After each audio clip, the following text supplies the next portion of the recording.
The Hello. broadcast Oh, is up and running. yes. So it is Friday morning at 11 Live. a.m. here in the Midwest, and you must be doing 10 a.m. there on the mountaintop. Yep. And have you noticed the skies there in Utah being very milky? Yeah, as far as like cloudy and such, or a Yeah, different type of milky. it's Yeah. like a film in the heavens, and you probably can smell um, a little bit of smoke in the air because Oh. we've got California, Oregon, Montana, Washington. All those areas have got some serious forest fires blazing away. And I always find it fascinating how 2,000 miles away it impacts us here at the bottom of Lake Michigan. Yeah, and just to think of what it's like to have a big meteor hit the Earth, have bigger Well, that explosions than that. Oh. well, see, that isn't planned until after hurricane season is over. We've got Okay. all these Darn. hurricanes lined up back to back now, and so that disaster will unfold, and then the asteroid or meteor collision, the inevitable. But it just once again reaffirms how there's always a veil, there's always kind of a smoke screen going on, trying to cover the truth. But the truth is that none of this is actually happening. So we can take a little bit of comfort in that. Yeah, if only everyone had that somewhat understanding, they wouldn't try and keep the little things away from us. And let's have these fun little connections and joining with other planets. Why do we need to cover that stuff? Just let it out. Let's be free. Let's all be aliens. Well, yes, we in fact are aliens in this realm. As much as we may believe that we are part of, you know, a broken and fragmented world, the truth is the world we exist in is one complete state of pure love, and you won't find a lot of that reflected in this material world. So you have to get out there and look past the smoke screen, look past the illusion. Yeah, it's definitely difficult to do when you're obsessed with looking at the body and you're seeing, and identifying with it. It's really kind of almost complex. I mean, when you make the idea of saying that it's not real, the only thing we identify with, and something else is. Oh, jeez. If the mind's not trained, this seems like an outrageous thing. It's like, what on earth are you saying? What? No, very true, and that's where we are called upon to approach people lightheartedly and with humor and with respect, because when you just come up and bash them in the head with the truth, um, you're probably going to cause them to withdraw even deeper into their illusion. And so we have to be very mindful as teachers of God that we're approaching it from a level that is not threatening to those who are still dwelling in that illusion of being separate from God. And yeah, I mean, it's hard to see that happening, and mostly because I identify with it as well, getting lost and confused and suffering at times, and different remembering it still in my life that it was times, it was definitely times. Is it now? No, not necessarily, but I've I remember that sensation, that suffering, that pain. And so you have this like yearning to give it, this yearning to tell it.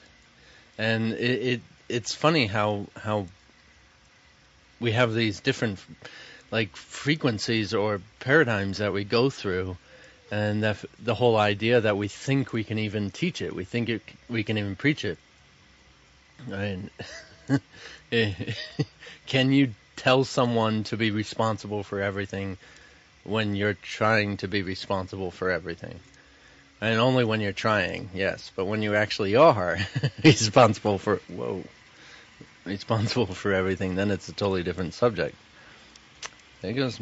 Yeah, yeah, that's Here very, go very true. Hangouts I too. noticed this morning on your Facebook page you were doing a little bit of observation around the theme of gender bender and all that sort of thing. And of course, that that opens up a huge can of worms for a lot of people in this material world. Is looking at sexuality. Did God create men and women? And why would He do that? Because of course He is not a he. He is the allness, the completeness, and so all that He would create, or it would create, would be reflective of that unified masculine, feminine, positive, negative, and taking it actually to a more transcendent level of perfection. So, but that is one of the big loopholes that the ego is always very aggressive about jumping on and running with. Yeah, I mean, if you just read the beginning, it does talk about that. And I was kind of using it in a different way, a different fashion of kind of describing a sense that when I identify with the body, hey, Atreyu, I can't have you playing with that. It's too loud. When I identify with the body, I do feel trapped as well, but not as a, say a woman in a man's body, even as saying I was watching I Am Kate, but in the sense that I feel like I'm a god trapped in a human body, and I'm not allowed to, no matter how many different pairs of shoes I put on or clothes I wear or surgeries I get, nothing's going to be able to allow me to express that and be that. And it's when I identify with the body, it's very frustrating. But to detach and come out of identifying with this body and just being in that essence, that presence, it's a whole different experience. It does. You're right. It does open up a whole big. It's funny how both sides are so extreme in what their opinions would be of such a thing as gender transformation. Right. Yeah. And it goes into so many different levels because on the surface level, it comes up as anger. But when you look beneath the anger, you look at the fear. And the fear is what really is motivating people, a fear of identity and a fear of being misidentified or a fear of being persecuted for being misidentified. And so it just goes on and on and on. And it really is, a subject that a lot of people are victims of. And that's what we're trying to reclaim is our status as not being a victim of anything that this world presents to us. So if you take it back to that fundamental level of your physical plumbing, as it were, and you're identifying with your plumbing, then you're definitely not going to be a happy person. So we have to step out of this body in order to experience identity as it actually exists. Yeah, it's so true about, especially even this whole idea that I've been to course groups where they deliberately have chosen to read it in feminine pronouns opposed to masculine pronouns. And I'm like, and I understand that there's a balance necessary when someone, is first coming into this understanding and experience. That usually you swing way on the other side, and until you realize, oh, that's as meaningless as the other side is, and then you come back to the center. And so just the fact that, I mean, it's more or less only having masculine pronouns because of the way English language is set up, really. And this whole even referring to God as a man is really just like, referring to he as in, like the being, like without a different way of saying it, just like without knowing someone's gender, naturally you would say he, but or she. Well, people are tossing it around. You don't even know what to do anyway. Yeah, the truth is that the course was written in a way that was in compliance with um, both the Judaic as well as the Christian traditions. And but embedded in that, in the course itself, it kind of rebukes us and brings us back around to the idea that even the way the course was written is a forgiveness lesson. So once you start to realize, oh, I'm interpreting this from a gender specific avenue, then you can step back from that and forgive yourself and forgive this world because of the demands it makes on us to create, that sense of segregation, that sense of opposition and polarization. So it's kind of fun how even the fundamental uh, language of the course is a part of your being able to forgive your having a judgment about what is being presented to you. So how celestial is that idea? Yeah, it's very well said. And everything ultimately is a lesson in forgiveness, and especially when I have some sort of emotional reaction to it, thinking that, yeah, that essence of fear, that there's somehow it needs to be a different way, somehow I need to be a different way, or it needs to be a different way, or something's not right about this. It's always an opportunity to bringing up that actual goal, that actual journey of what A Course in Miracles has to offer, of that true realization of recognizing who you are before bodies, before male, female, before souls, before whole frequencies, before any identity, consciousness, or crisis, before any existence at all, and what that true essence really remains to be right there with, in that relationship with all that is.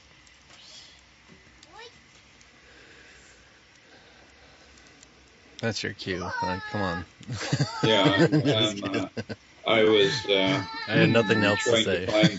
trying to find my button. Sometimes my button vanishes on me, and because whenever you're speaking, I mute myself because I'm given to getting phone calls and belching and doing all these peripheral things that are probably unforgivable in the mind of many people who are trying to participate in this, and just because it is very distracting.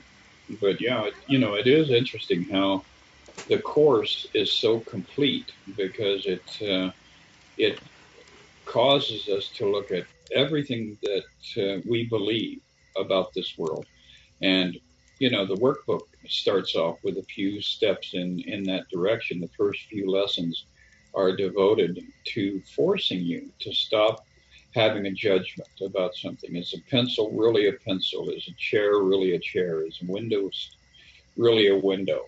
And that pushes you back to the middle way, as you were saying earlier. It's not one extreme or the other, but to arrive at the middle path means that you merely look at things without a judgment, and all of a sudden, you can that inner voice will say, take the chair and stick it up against the door and brace it quite solidly, and all of a sudden the chair is no longer a chair. It's actually a prevention device against burglars who might be ready to break through your living room door and pillage your house. So as soon as we get past our tendency to rely on memory and to ascribe different things, different roles to the objects around us and the people around us, and the animals and etc.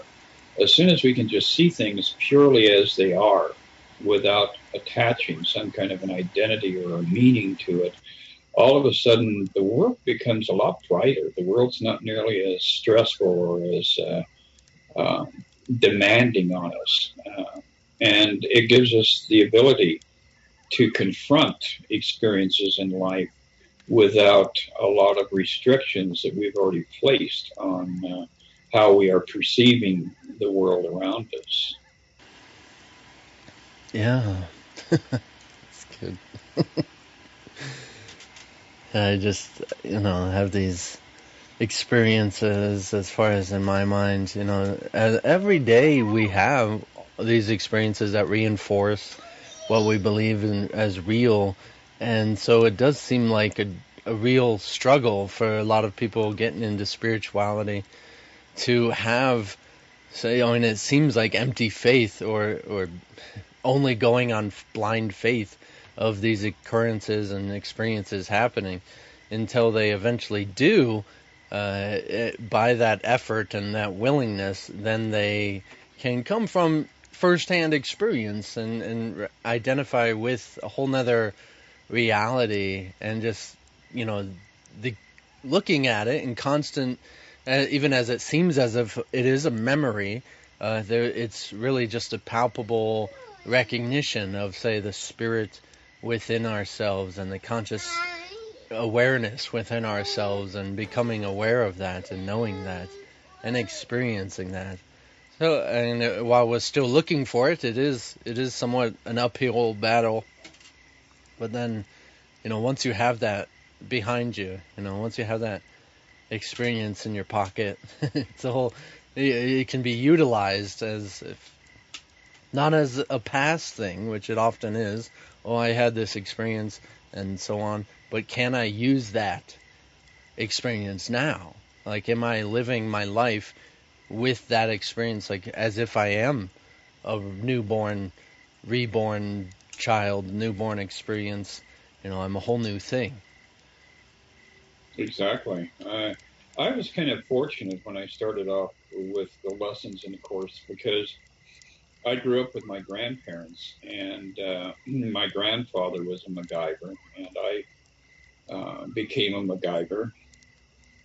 In other words, you grab whatever resources are at hand to resolve whatever problems you're encountering. So for me, it was not a big, transition to the idea of being willing to see things around me as basically neutral, and how can I apply that to whatever my current situation is. So um, I think it's kind of fun how there is a whole school of thought, especially with my generation and people older than me. My grandparents were products of the late 1890s, and resources were much less abundant and available.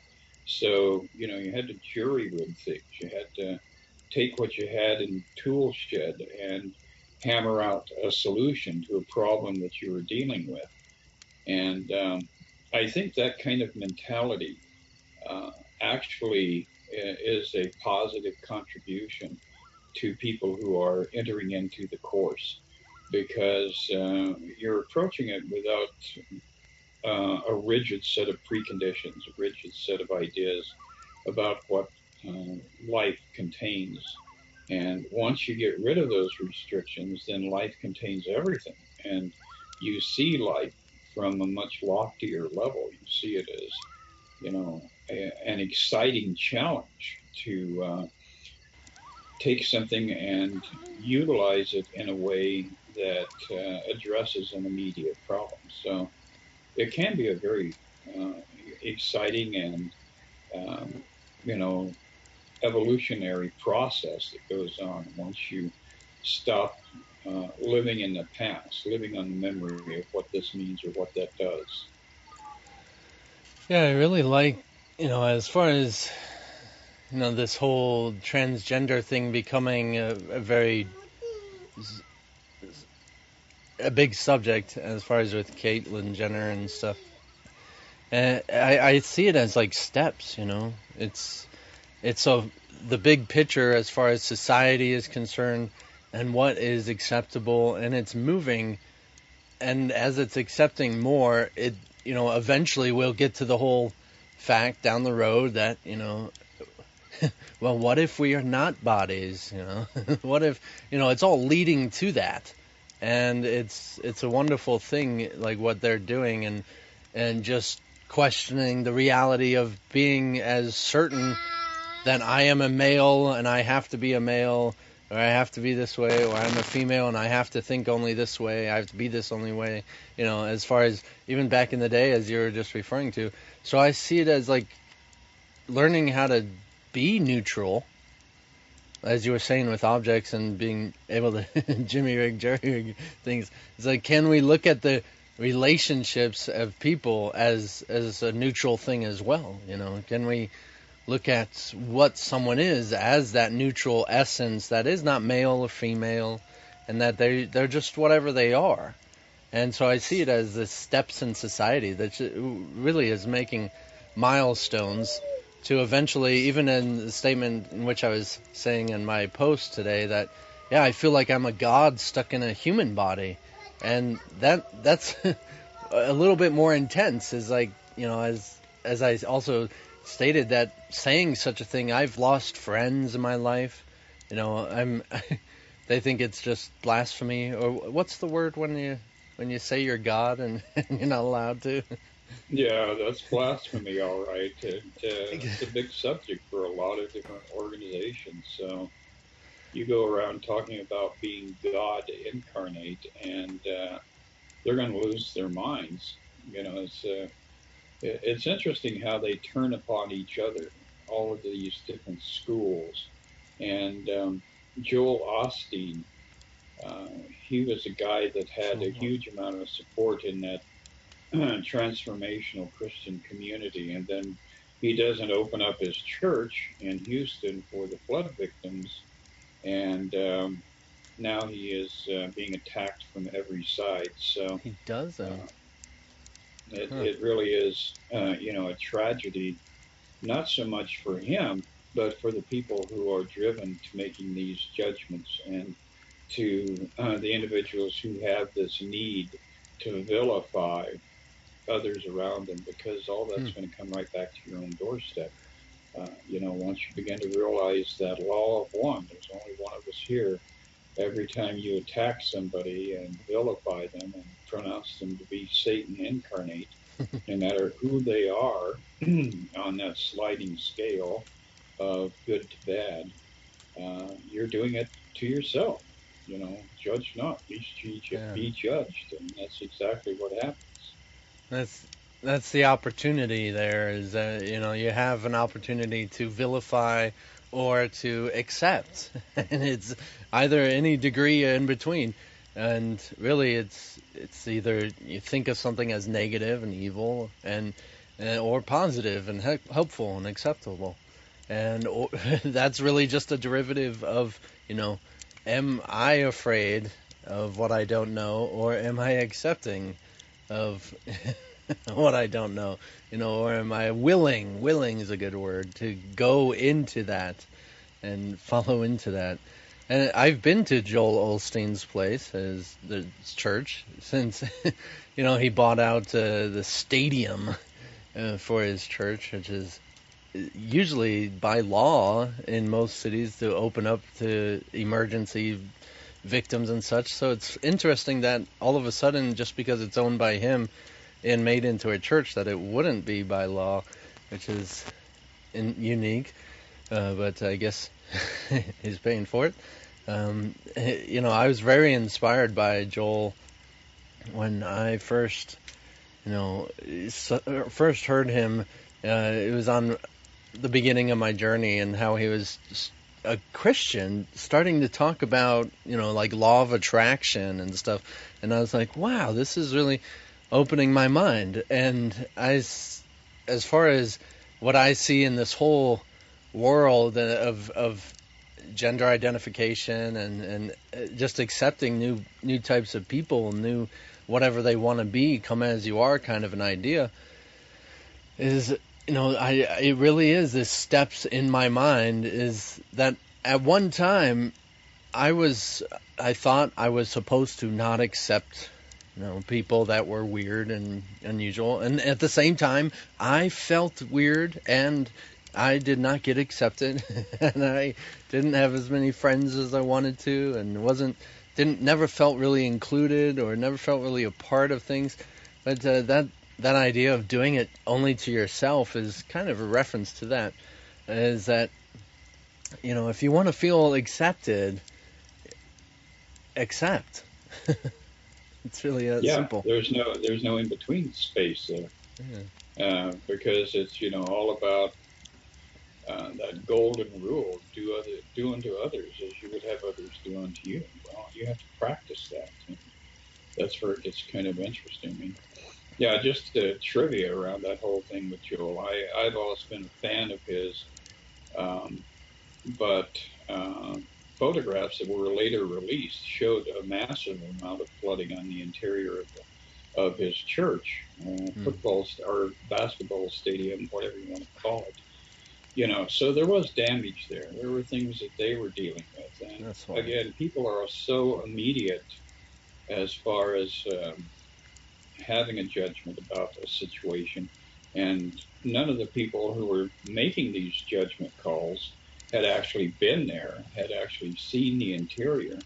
So, it's like you're just blowing smoke out your ass, dude. You need to put a cork in it and drive down and look at the place before you come up with an assessment and pronounce a judgment. So, again, it shows us how life is a constant, ongoing series of lessons, and we can gain a lot of altitude if we honor the lessons that are being presented to us in this world, and we step back and allow ourselves to experience the world from that region of merely observation rather than having some kind of conclusion about what things really are.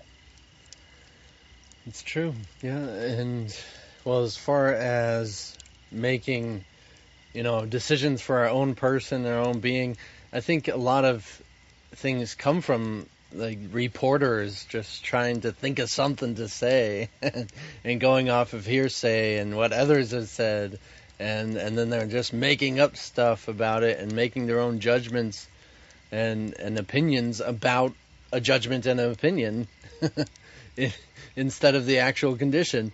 It's funny how that happens with every subject. But as far as, where do I reside, and if I have so much of a need for an opinion, maybe because I'm being televised or something and looking for something to say, but if I'm could promote neutrality, could promote acceptance, that would be definitely the most helpful and beneficial to what we see in society nowadays. And really, if we could just spread it around all over the place. I think of the Middle East and what's going on there. I really have no idea what's going on there, but I hear lots of things about, especially women going through, this whole thing about being accepted, and it's not. Oh man, you could just see how everything is just fall apart at any time, and I don't even know where to go with that. Judaism and Islam that are into circumcision, and there's definitely schools of Islam that are into mutilating women's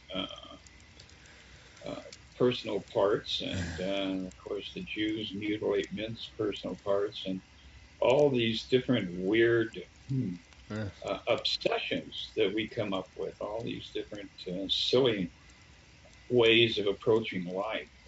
All we have to do is just be, present in life without putting a lot of restrictions on it, and that makes everybody's journey a lot easier. So, yeah, the Middle East is ripe with all sorts of opportunities to practice very deep levels of healing. And, but of course, so is the United States, and it's becoming even more so on a day-to-day basis.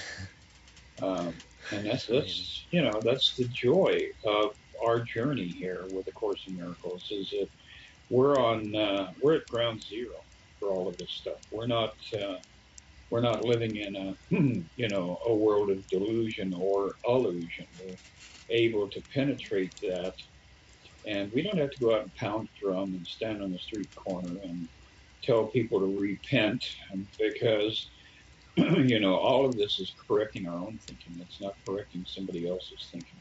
We have to correct our thinking, and then that will leave an impression on the world that we're surrounded by. Yeah, definitely. With the change your thinking, you change your world. It's a natural condition, and when you accept the responsibility of your world, you naturally start doing that change, and that acceptance, and it's starting to reflect in the world. That's what I see a lot of this is all about. I mean, ideas of wars and rumors of wars and everything, and yet I just see it as this reflection of my mind of what this residual thoughts of stuff going on, and that what is my actual experience, and can I break it down from all the things that I hear and all the things that I think are happening, and how I think it should be, and this whole tug and pull of it all, and where am I going to go? What am I going to do if I could truly, honestly be myself, and if I could, truly, honestly accept and allow myself to be just whatever it is might be at this moment. This whole gender identification thing is, as it's, I find it beautiful. I love, seeing how he's coming out, or it came out, and it decided to get the whole transformation thing. The whole thing is an illusion to me, so I just find it beautiful that he's willing to take that step, and everyone that is so take that step of trying to be whatever they are and what they feel they are, they believe they are. It's only a step, It's only a step to recognizing, oh, this also isn't who I am. Okay, so what else am I? What else can I be? What now I want to try and be me more, and if you're stuck in the identification with genders, and I have to go back to being male or female or something, and you get tossed around, but eventually we'll be like, there's something more in me. There's something more I feel still to get out, and and as essentially all of us really have this feeling of this, as far as even referring to just simply wanting to be happy. Yes, absolutely. I know with me, the frustration of not having the option of being able to fully identify with what my mind tells me I am has been torturous over the last 70 years, because I knew at a very, very early age that I was actually a unicorn with a rainbow mane. And it's just been harder than hell for me to live with that torture of not being able to have my body transformed in that direction. But over the years, it has been a struggle that has led me to a higher place. You can work towards that. Let's get the rainbow hair. We can do that, and you can get implants of horns. Come on, you can get one of those. Yeah, and then I'll be obliged to start getting tattoos, and it just goes on and on and on. So, When does it but stop? that's what all of our pursuits are. They are, in fact, trivial pursuits. We are inclined to pursue those things that diminish us or make us um, smaller in some way, or a spectacle in some way. And so a lot of people in that transgender community, um, you have to really wonder if somewhere deep within their consciousness, they have this persecution complex that they need to feed. And so, you come out and make a spectacle of yourself in, a highly Mormon environment, or a highly Catholic environment, or a highly born again Christian environment. When you make these proclamations about yourself that are in defiance of the accepted norm, then you know that you're going to elicit a very immediate reaction, and uh, there are going to be consequences. So again, you have to think about your motivations, and am I trying to set myself up for an unhappy journey? Should be contemplated on numerous occasions throughout the course of your life, because a lot of times we make decisions um, for that reason, to be confrontational, to be offensive, and if you want to be if you want to be gay, just be gay. You don't have to like scream it from the top of Mount Everest. But a lot of people do that, and while they are making progress as far as causing people to stop and think about their beliefs and their judgments, at the same time you have to have a tough skin. You can't have a thin skin, because when you step into that arena, it's like bullfighting in Spain. The bull is going to charge you, so Yeah. get your cape ready. I did notice that on that show, he was interacting with a lot of transgendered males to females, assuming that's kind of the only way to go. I don't really know. No, there's some. Anyway, okay. I don't really know the whole subject anyway. But it is funny to hear him talk. Well, not as interesting that how common it is. They were saying that, oh, this person's staring at me. What am I going to think? It's like I need to just start getting used to, oh, this person's staring at me and judging me and not liking me and doesn't want to talk to me and be, whatever. And it's interesting because everybody deals with that to an extent. It's not necessarily the same subject, but we do, think we know what someone is thinking, and we naturally assume, like, say we have some sort of obvious blemish of some sort, and we naturally assume if they look at us, it's about our insecurities, and we project our insecurity onto that being what they're thinking, and naturally getting offended by it already before any interaction, any more than eye contact, and or staring or something, or taking pictures. That's when it gets weird. But it's like, do I really know? Or am I just quick to assume because I want it to be that way? Like, I want to be upset. I want them to be, I want them to think I'm a freak. I had to deal with that myself in a way. I mean, I do stand out in a crowd as far as I think I do, anyway, in my mind.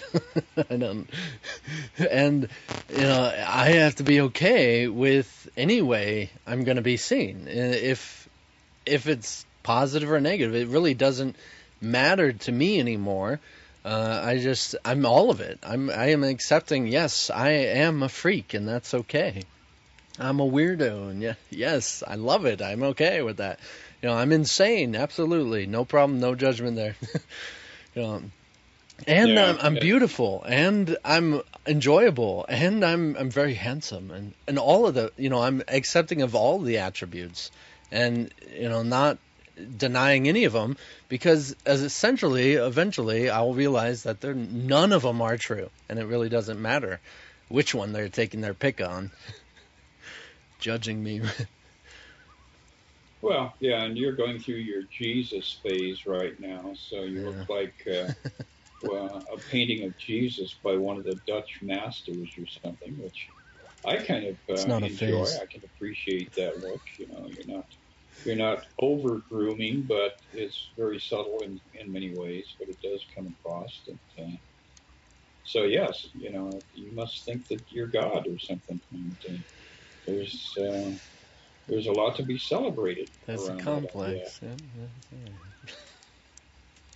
It's true. So you and a Trehu, there's all sorts of options there. But you might even want to think about getting him a little pajama suit that looks like a lamb. You can carry him around and pose for photographs in the town square, that sort of thing. You gotta But wear a robe the too. options are endless. I know when my grandson was a year old, I got him a pajama set that was Pooh Bear. So yeah, he had his little head cover with his little ears, and he looked like Winnie the Pooh. And I always thought that was a good look for me. You know, standing next to my grandson looking like Winnie the Pooh, I felt like Christopher Robin. Life was pretty cool. Oh, I thought you were gonna be a honeypot. Yeah, I've been described in that fashion, but a really big honeypot. So, That's funny. but honey is the only thing that you can use to attract people to you. You know, the world responds to something sweet. So when I'm doing my honeypot thing, I'm trying to attract people and hang out with them and merge with them and obliterate them and me in the oneness. And that's always an exciting adventure, too. Adventure is a good word because regardless of what we seem to be doing in our life, it is always an adventure. And I think that's a big part of being here is that we are on this adventure and there's just this journey and opportunity to do something that we've never done before. And the universe really has never looked through your eyes before and never seen the world in the way I do. And, that's just a beautiful addition to this reality of, regardless of how many dimensions it is or experiences, it's like to think as one feather does is definitely a whole new reality. To think as Devin does is a whole nother time and space. I mean, that's just way out there. Yeah, but that's, again, something that once we get past that inclination to fill ourselves up with guilt, then we can begin to embrace this idea that we have created about who we are and see it in a more loving way and not feel compelled to reject it and to run away from it and to climb out of it and to murder it and everything else. It's getting to the point where you start to love your ego to its own demise. The more love you pour into it, the more it is transformed. And eventually, at some point, we'll all just wake up and there won't be an ego left. And at that point, who knows what will happen next? But it is a joyous journey that we're on if we look at it from the right angle and if we're willing to humble ourselves in our entrenchment in the ego and let love be the guiding force. Yeah, that's something about guilt being a very huge lesson in A Course in Miracles and really should be with everything in any spirituality. Unfortunately, it's not. But this whole idea of guilt, it really is something that is played with even in this subject of the transgender community, that feel guilty for wanting to be the opposite sex, or feel guilty for being attracted to the same sex, or feel guilt. Like we often apply this feeling guilty to restrain from being whatever we want to be, being whoever we feel in that moment is our true selves, even regardless if it's an actual high true self or just a step, to exposing of the actual true self. It's just releasing of that guilt as we are doing so as a collective is allowing ourselves to be more instead of just catching up with the Joneses or something, where we all have to be the same and the best and the same, and it's this huge race about material things, and instead of just it's hard to be motivated to be something else when you feel innocent about being who you are. When you feel guilty, it's easy to be tricked into things. When you feel fearful, it's easy to be controlled into being something that you're not. Yeah, that's very true. And it's interesting, the evolution of consciousness. In the 50s, we had the Wally and Beaver syndrome, and you know, all of that imagery around the perfect family and the perfect house and with the picket fence and the station wagon and then the collie. And then by the 70s, we had entered the Archie Bunker era, where we were finally acknowledging the fact that there was prejudice and there was duality in the sense of white people and black people and brown people and yellow people and Native American red people, although Native Americans actually were more tan, and the English that came over and the Irish were the ones who had the red puffy cheeks. But nonetheless, we're watching consciousness examine itself and look more deeply into what it is that we are trying to hide or suppress. So by the time the millennium occurred, we were all of a sudden seeing a rise of this desire for empowerment, empower the females, empower the Mexicans, empower the blacks, empower the gays, and it just goes on and on and on.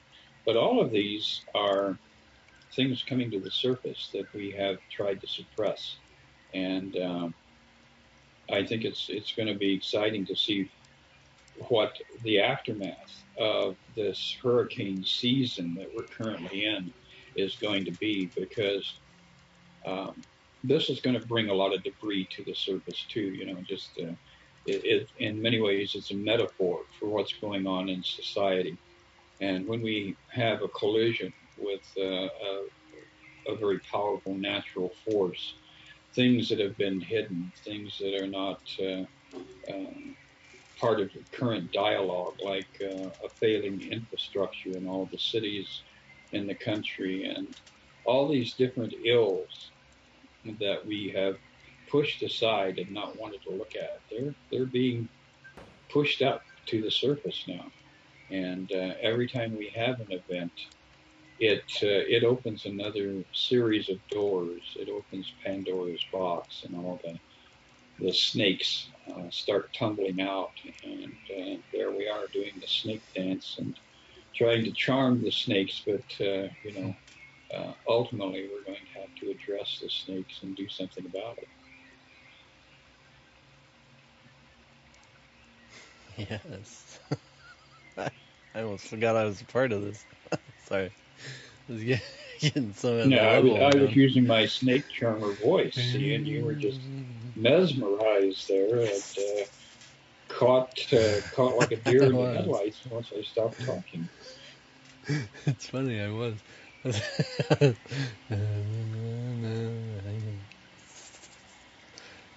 Well, it's easy to control me because I have so much fear and guilt.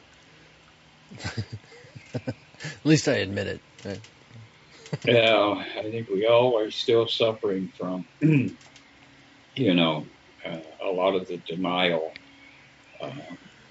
issues. And I'm not talking about the river in Africa. I'm talking about the things that we just don't want to put our attention on, those sore spots that we know are going to be painful. And so we do everything we can to escape addressing them. And that's, again, part of what you and I are doing when we're talking about the Course and bringing these issues up for people to contemplate, because everything that you don't want to look at is actually your salvation.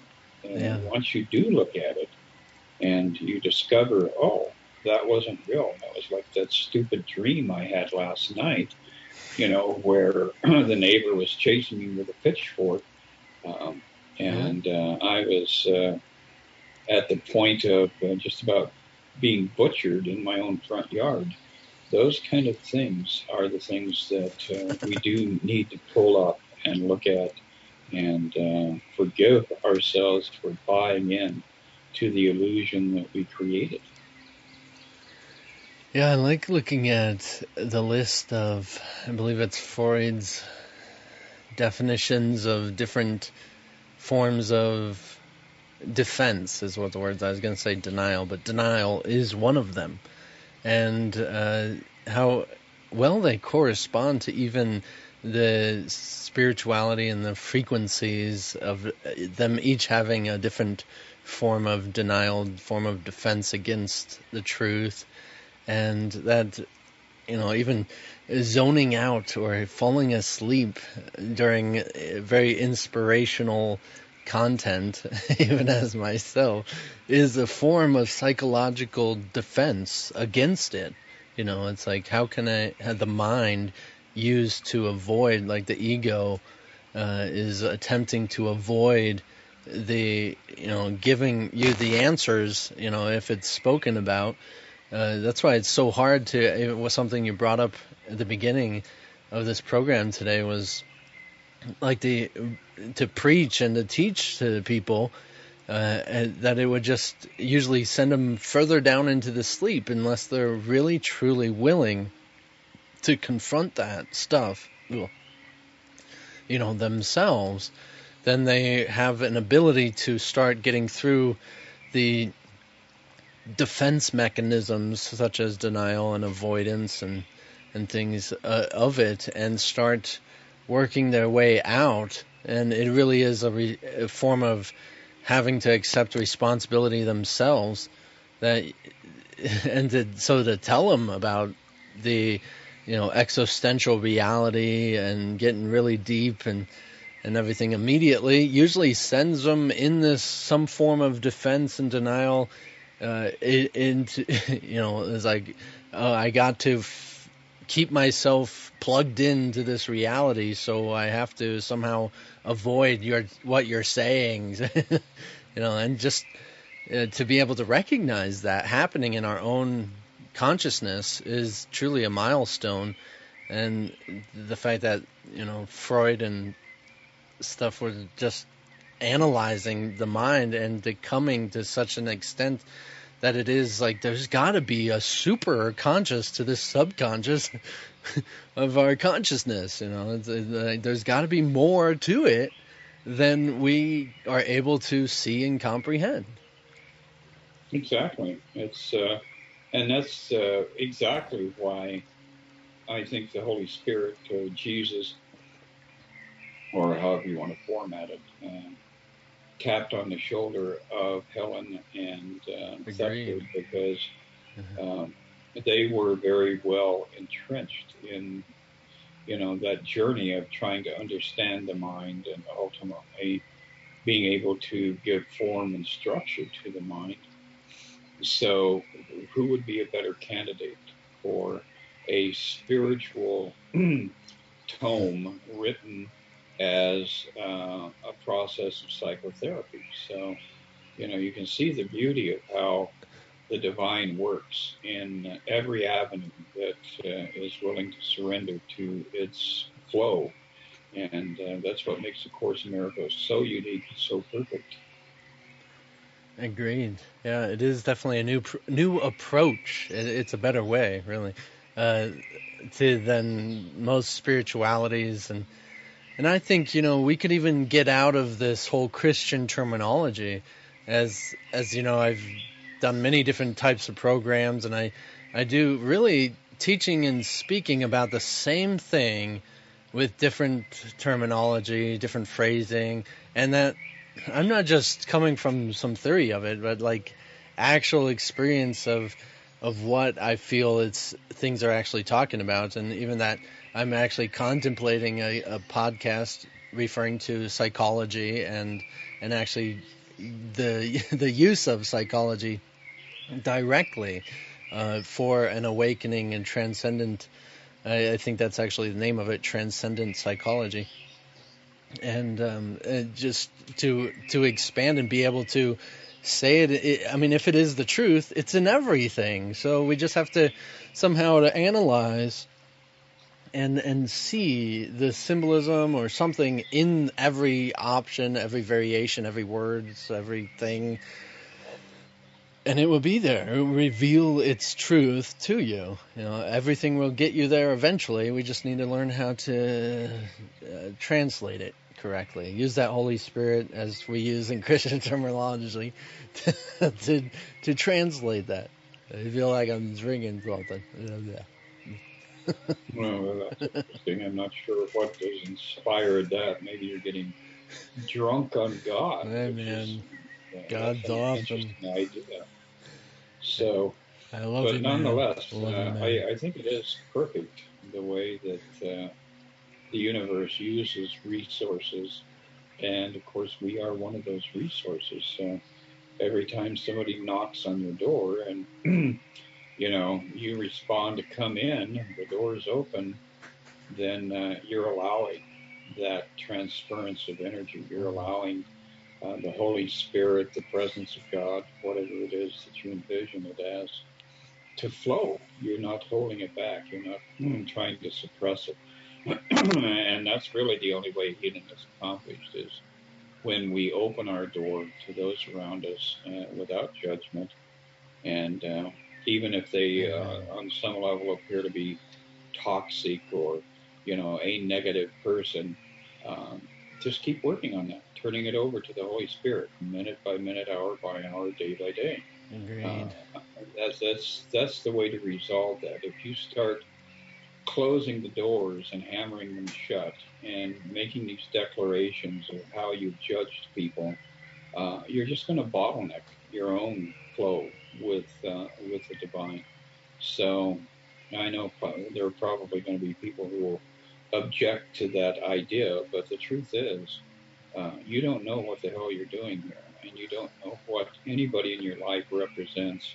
So work on trust. Work on trusting that God has a plan for your relationship. Yeah. Trust is definitely what basis of everything needed.